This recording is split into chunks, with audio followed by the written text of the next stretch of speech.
Welcome to Talib medical academy. इस लेक्चर में हम लोग मैकेनिज्म ऑफ ब्लड क्लॉटिंग के बारे में डिस्कस करेंगे कि ब्लड क्लॉटिंग की मैकेनिज्म क्या होती है। ठीक है ना। देखिए, ब्लड क्लॉटिंग की मैकेनिज्म में मेन चीज होता क्या है कि ये ब्लड क्या हो जाता है, क्लॉट हो जाता है। ब्लड का क्या हो जाता है, थक्का बन जाता है। लेकिन ब्लड क्लॉटिंग की मैकेनिज्म को डिस्कस करने से पहले आइए कुछ चीज समझ लेते हैं। ठीक है ना। उसके बाद हम लोग आसानी से ब्लड क्लॉटिंग के मैकेनिज्म को समझ जाएंगे। देखिए, अगर मान लीजिए कोई पर्सन है, कोई इंडिविजुअल है, उसको चोट लगी, इंजरी हुई, तो होता क्या है, ब्लीडिंग शुरू हो जाती है। मतलब उसके जहाँ पे चोट लगी वहां से ब्लड निकलने लगता है। फिर उसके बाद देखते हैं कि इसमें ऑटोमेटिक ब्लड का बहना या ब्लड का बॉडी से निकलना बंद हो जाएगा, बंद हो जाता है। क्यों बंद हो जाता है? हम कुछ करते भी नहीं है लेकिन ऑटोमेटिक बंद हो जाता है। कैसे? क्योंकि ये जो हमने बताया है ब्लड क्लॉटिंग की मैकेनिज्म होती है, वही उसी मैकेनिज्म के बारे में हम लोग डिस्कस करने जा रहे हैं।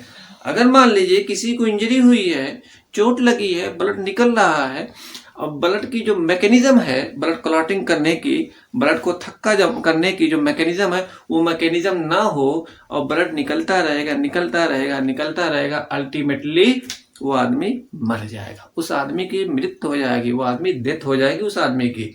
तो नेचर ने ये सिस्टम बनाया है कि जब ब्लीडिंग होती है, जिस एरिया पे इंजरी हुई है वहां से ब्लीडिंग होती है, तो वो वहां पे ऑटोमेटिक ब्लड क्लॉटिंग की मैकेनिज्म शुरू हो जाती है। के अंदर जो ऑटोमेटिक ब्लीडिंग जो बंद हो जाती है, वो कैसे बंद होती है, उसी के बारे में हम लोग डिस्कस करेंगे। ठीक है ना।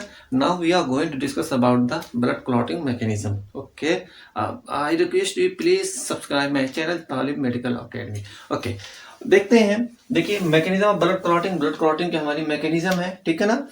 ठीक है। देखिए, इसमें जो है, जो हमारा ब्लड क्लॉट होता है, जहां पे इंजरी होती है, ब्लड क्लॉट होता है या ब्लड का थक्का बनता है, उसमें 3 स्टेप होते हैं। 3 स्टेप होते हैं। वो 3 स्टेप जब कंप्लीट हो जाते हैं, मान लीजिए यहाँ पे मुझे इंजरी हुई है, ब्लड निकल रहा है, तो ये इंजरी हुई तो उस एरिया पे 3 स्टेप होंगे। तो जैसे ही 3 स्टेप कंप्लीट हो जाएंगे तो हमारा ब्लड निकलना बंद हो जाएगा। वो देखते हैं 3 स्टेप कौन है। सबसे पहले जब ब्लीडिंग होगी, इंजरी होगी या टिश्यू डैमेज होगा, कितने कितने स्टेप होंगे उस ब्लड को रोकने के लिए ऑटोमेटिकली?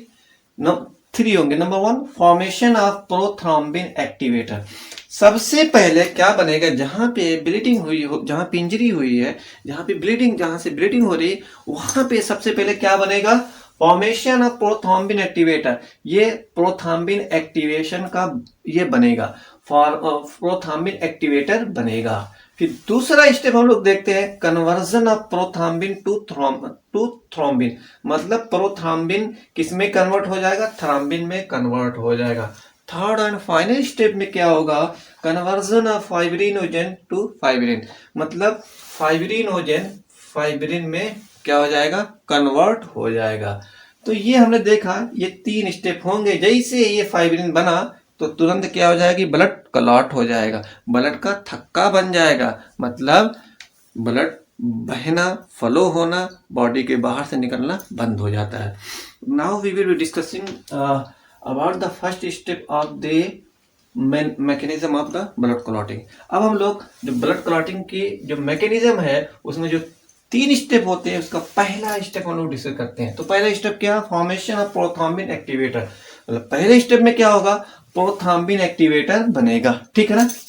अब देखिए, तो प्रोथ्रोम्बिन एक्टिवेटर कैसे बनता है। देखिए, 2 pathway for the formation of prothrombin activator. देखिए, अब देखिए, प्रोथ्रोम्बिन एक्टिवेटर बनने के लिए कितने पाथवे होते हैं, 2 पाथवे होते हैं। मतलब 2 रास्ते के होते हैं जिसके थ्रू क्या बनता है, प्रोथ्रोम्बिन एक्टिवेटर बनता है।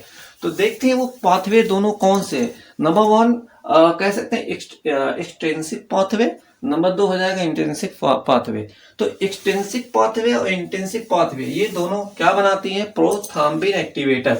और हमें पहले स्टेप में क्या बनना है, प्रोथ्रोम्बिन एक्टिवेटर ही बनाना है।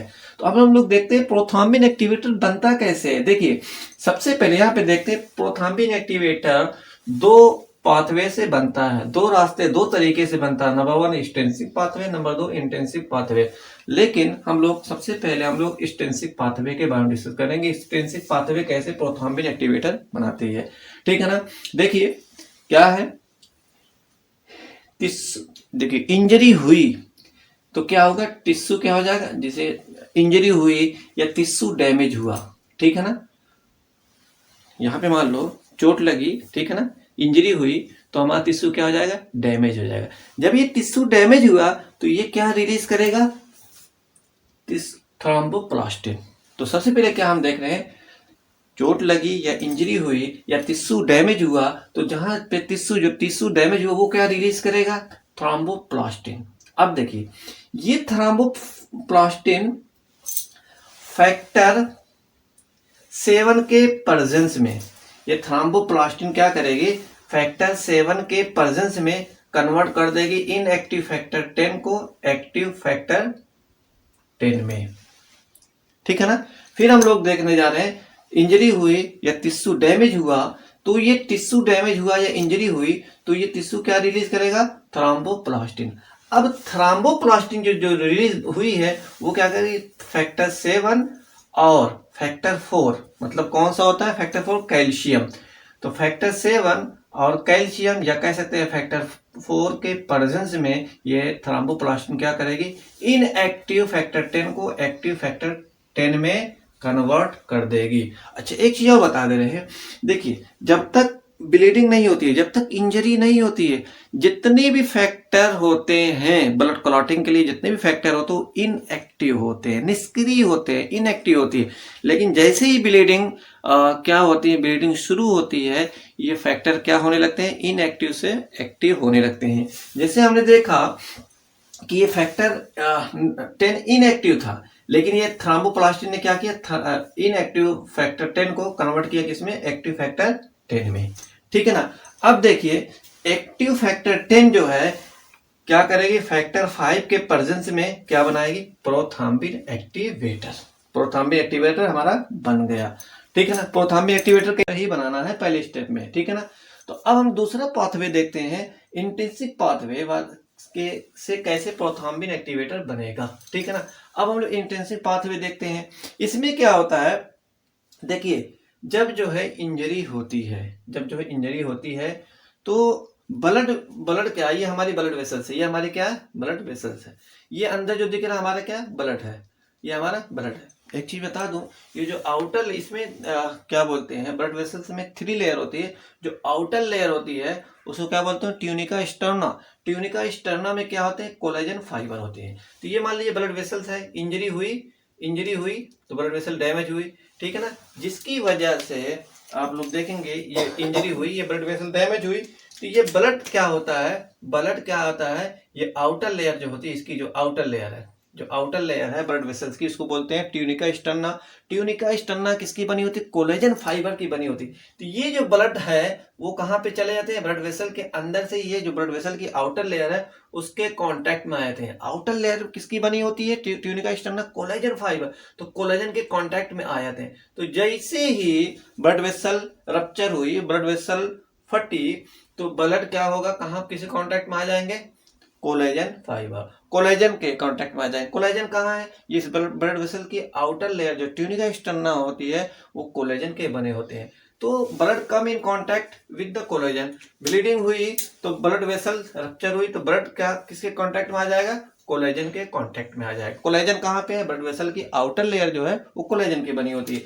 तो जैसे ही ब्लड किसके कांटेक्ट में आता है, कोलेजन के कांटेक्ट में आता है, तो क्या होता है, तुरंत जो है इनएक्टिव फैक्टर 12 जो होता है एक्टिव, ये एक्टिव फैक्टर 12 इनएक्टिव फैक्टर 11 को एक्टिव फैक्टर 11 में कन्वर्ट कर देगा। ये एक्टिव फैक्टर 11 इनएक्टिव फैक्टर 9 को कैल्शियम के प्रेजेंस में एक्टिव फैक्टर 9 में कन्वर्ट कर देगा, ठीक है ना। तो अब देखिए एक्टिव फैक्टर जो है 9 है वो क्या करेगा, इनएक्टिव फैक्टर 10 को एक्टिव फैक्टर 10 में कन्वर्ट कर देगा, ठीक है ना। एक्टिव फैक्टर 10 जैसे ही बना तो एक्टिव फैक्टर जो फैक्टर 10 जो एक्टिव हुआ, एक्टिव फैक्टर है, वो फैक्टर 5 के प्रेजेंस में क्या बनाएगा, प्रोथ्रोम्बिन एक्टिवेटर बनाएगा। तो अब हम लोगों ने देखा कि 3 स्टेप होते हैं। पहले स्टेज ब्लड क्लॉटिंग में कितने स्टेप होते हैं, 3 स्टेप होते हैं। पहला स्टेप क्या, फॉर्मेशन प्रोथ्रोम्बिन एक्टिवेटर। तो प्रोथ्रोम्बिन का एक्टिवेटर पहले स्टेप में बनता है। तो हमने देखा प्रोथ्रोम्बिन एक्टिवेटर बन गया। प्रोथ्रोम्बिन एक्टिवेटर बनने के लिए 2 पाथवे होते हैं, एक्सटेंसिव पाथवे, इंटेंसिव पाथवे। तो हमने एक्सटेंसिव पाथवे और इंटेंसिव पाथवे दोनों के थ्रू हमने क्या बना लिया, प्रोथ्रोम्बिन एक्टिवेटर बन गया। अब देखिए दूसरा स्टेप जो होता है, conversion of prothrombin to thrombin. मतलब प्रोथ्रोम्बिन किस में कन्वर्ट होता है, थ्रोम्बिन में कन्वर्ट होता है।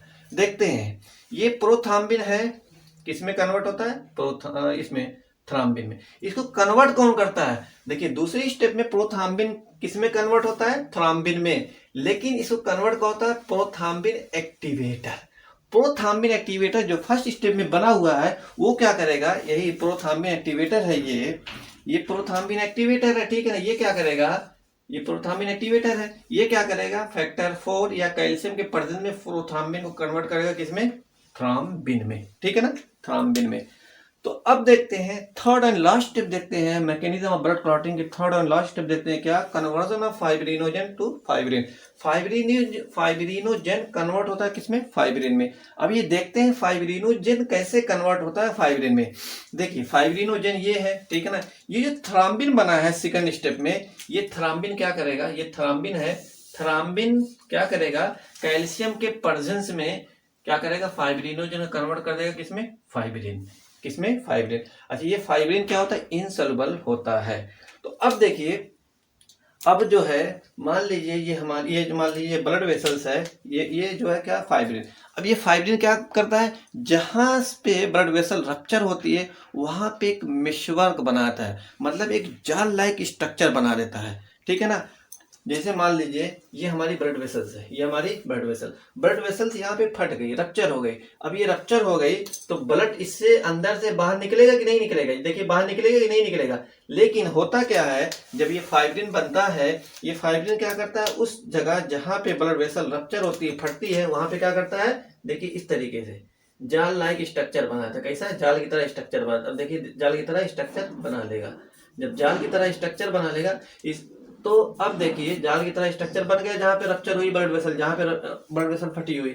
अब यहां से अब ब्लड अगर आना भी चाहे, देखिए अब अगर बाहर आना चाहे यहाँ से नहीं जा पाएगा, क्योंकि यहाँ पे पूरा जाल की तरह पूरा स्ट्रक्चर बन गया है, या कह सकते हैं पूरा सील कर दिया है किसने, फाइब्रिन ने। तो इस तरीके से ब्लड क्या हो जाता है, क्लॉट हो जाता है।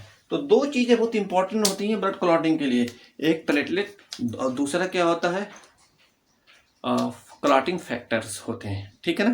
तो ये जो फाइब्रिन बनी यही फाइनल होता है, ये क्या होता है, धागे की तरह स्ट्रक्चर होता है। तो जहां पे इंजरी होती है वहां पे इस तरीके से मेशवर्क बनाती है, मेशवर्क मतलब जाल लाइक स्ट्रक्चर, जाल की तरह संरचना बन जाती है, जिसकी वजह से क्या, आरबीसी, डब्ल्यूबीसी, प्लेटलेट इसमें आके फंस जाती है, इसमें आगे ट्रैप हो जाती है, जिसकी वजह से बाहर नहीं निकल पाती है। Thank you for watching my video.